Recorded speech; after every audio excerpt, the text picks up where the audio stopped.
Chocolate City, Crescent City, NOLA. Some tourists even call it Nolans. It's just a few names that people have given New Orleans. But as for me, I call it home. I want to take you through the city today, just to remember and enjoy.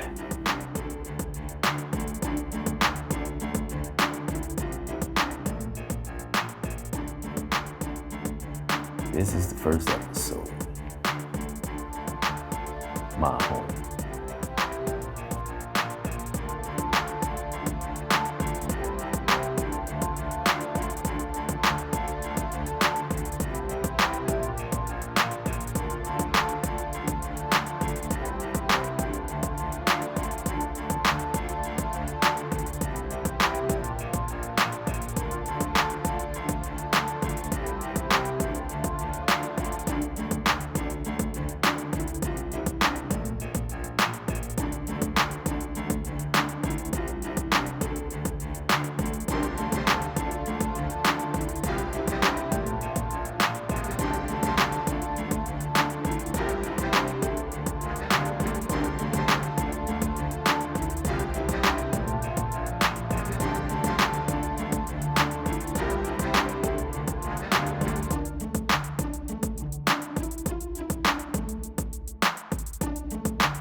It's changed a lot since Katrina.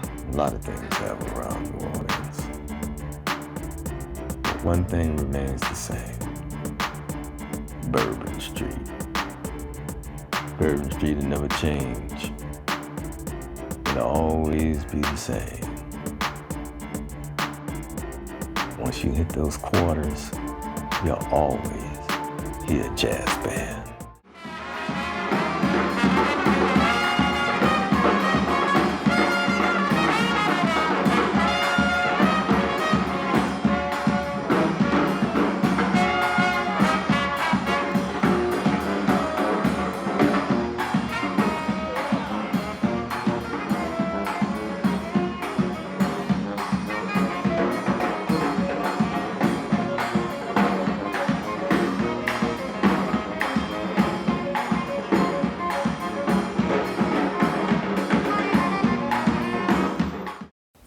Let's take a walk down Bourbon Street and see some of the architecture of the buildings and see the crowd as they walk through and the tourists, and check them out.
Louis Armstrong Park wasn't always Louis Armstrong Park.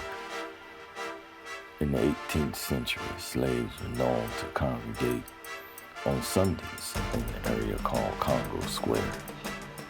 They would dance, sing, set up a market, play music, and enjoy each other's company. Spectators used to come around to see the Africans congregating in Congo Square. Later they made it into a park and called it Louis Armstrong Park after the jazz great musician Louis Armstrong. Let's take a stroll through the park.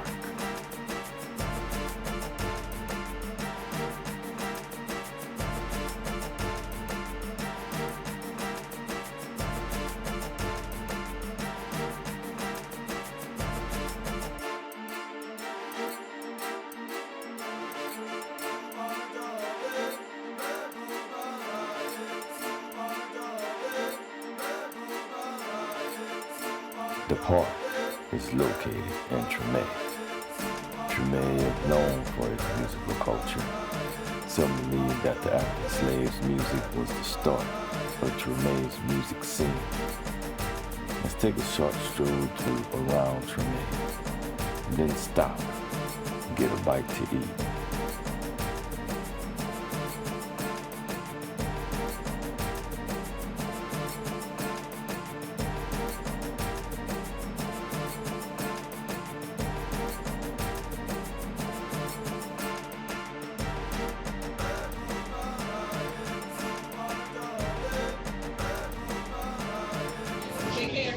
Wayne Baquet Sr., B-A-Q-U-E-T.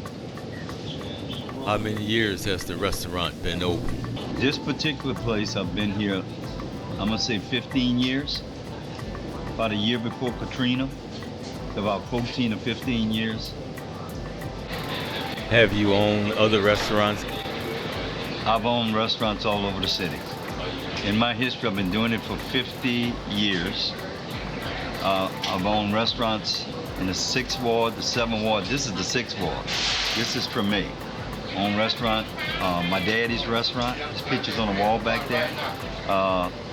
He had a restaurant called Eddie's on Law Street, and I owned that. And later on, when I gave him his retirement, Cafe Baquet's, Zachary's, I've been all over the place. If you want to know, this is where I grew up in this neighborhood, Treme. Grew up in Treme. This is the oldest black neighborhood in the country. And we have a couple of restaurants in this area and a couple around the city. Not many in the black community, but we do have some. Are you a native of New Orleans? Without a doubt. I mean, without a doubt. I could trace my roots back 200 years in New Orleans. In fact, my family tomb on my mom's side is in St. Louis Cemetery number 1, which is the oldest cemetery on Basin Street. It's historic. We have people, that tomb goes back, it's got 3 crypts in it. It goes back to 1840 something. And I'm proud of it because I renovated it and did the history and found all the family members on my mom's side who's buried in that tomb. So what's your specialty here?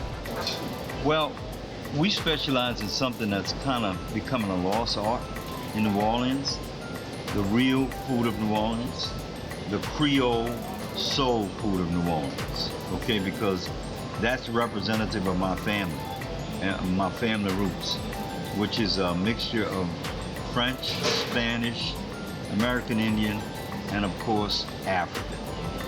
Okay, so that's my roots. That's what Creole. That's what a black Creole is. Creole is a culture, you know, and the food that we cook is representative of our culture. Things that you just can't find or duplicate anyplace else in the country. It's been tried over and over again, and they can't do it. I mean, like, for example, when people come now, family members that left New Orleans and come now to New Orleans to visit, the first thing they want to do is bring some things back that you can only get here in New Orleans. back to where they're at, Atlanta, Chicago, New York, wherever. Now, when we talk about food, we're talking about Creole soul food. We're talking about gumbo. First off, let's start off with gumbo. We're famous for our gumbo. We run gumbo 24/7 in this restaurant, 7 days a week. Breakfast and lunch, you can get gumbo. We pride ourselves in our gumbo. My gumbo recipe has been in the family for maybe 70 years, something like that. And in our gumbo is a mixture. In our gumbo, we do we do a gumbo that contains different meats and different seafood. Okay, so we have our own homemade hot sausage, which me and my wife created maybe 30 years ago in our own kitchen. We have smoked sausage, we have ham, we have crab, we have shrimp. All of this goes into our gumbo, and it's awesome, and people just go crazy over our gumbo. And if you research it, you'll find out that in fact, we do our gumbo in the Jazz Fest, which is one of the biggest festivals in the country. And we've been doing our gumbo in the Jazz Fest for approximately 30 years. And then we also do a dish in that festival, and very seldom in the restaurant because it's so labor intense, crawfish bisque. Most people don't even know what crawfish bisque is, and most people, if they're not from here, you got to show them how to eat it. Because what you do is, you take the crawfish, you broil the crawfish, then you take the heads, and you clean the heads, the body of the crawfish. You clean the heads, okay? Then you take the crawfish meat that you get out of the tail, and you do that, you chop it up, and you make a dressing. And with that dressing, you stuff it back into the head, and you save some of that dressing to put into the gravy.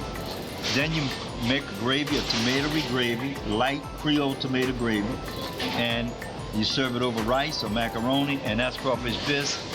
That's serious. A lot of restaurants around town say they have crawfish bisque. They don't. It's not crawfish bisque, it's crawfish stew. We have crawfish bisque, the real deal. Stuffed bell peppers, po' boys, red beans, rice, fried chicken, jambalaya, baked macaroni. These are the kinds of things that we do every day. Shrimp po' boy, oyster po' boy. This is New Orleans, and that's what this restaurant represents. I see you have a buffet style. Right. Do you have a special day for your buffet? We run a buffet. We call it a buffet Monday through Friday because it's lunch.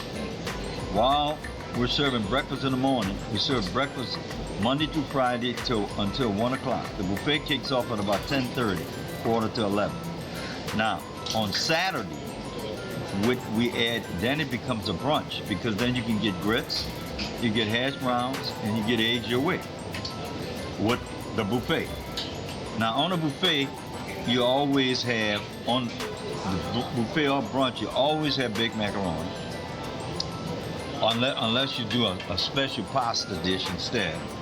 You always have fried chicken, you always have gumbo, you always have bread pudding. These are the things you always have. Now when you come to Sunday, Sunday is the special brunch, where when you come in, you can get anything on the entire menu to go along with the brunch.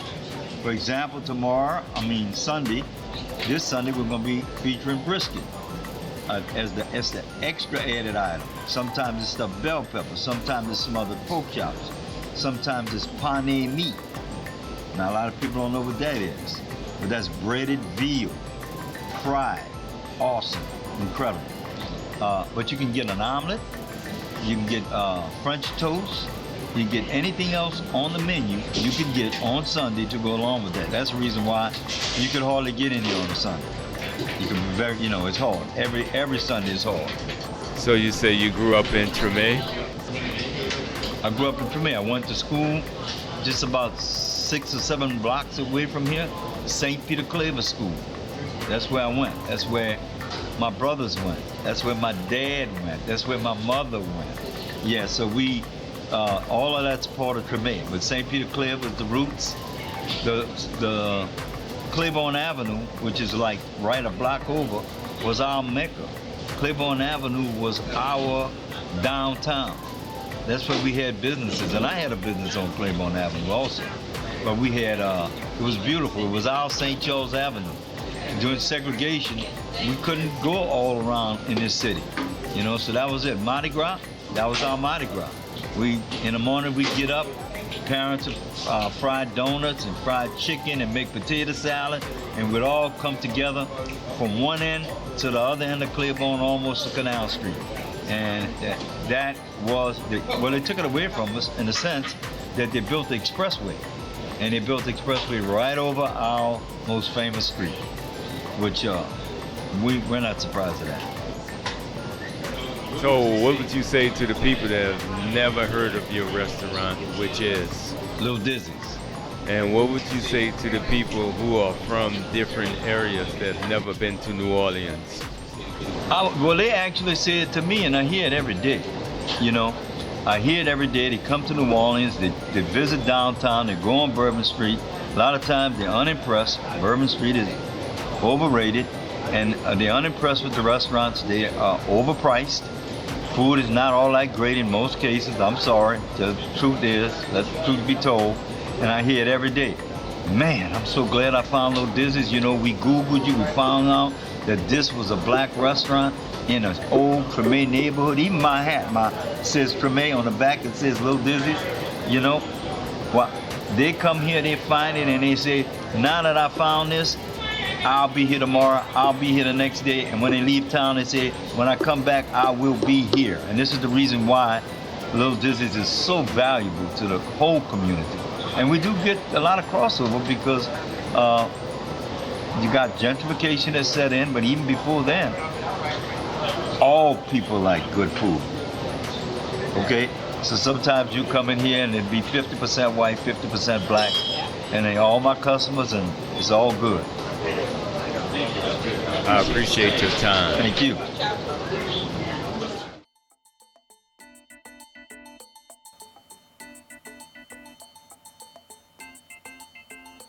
If you're from New Orleans, I hope you enjoyed this walk down memory lane.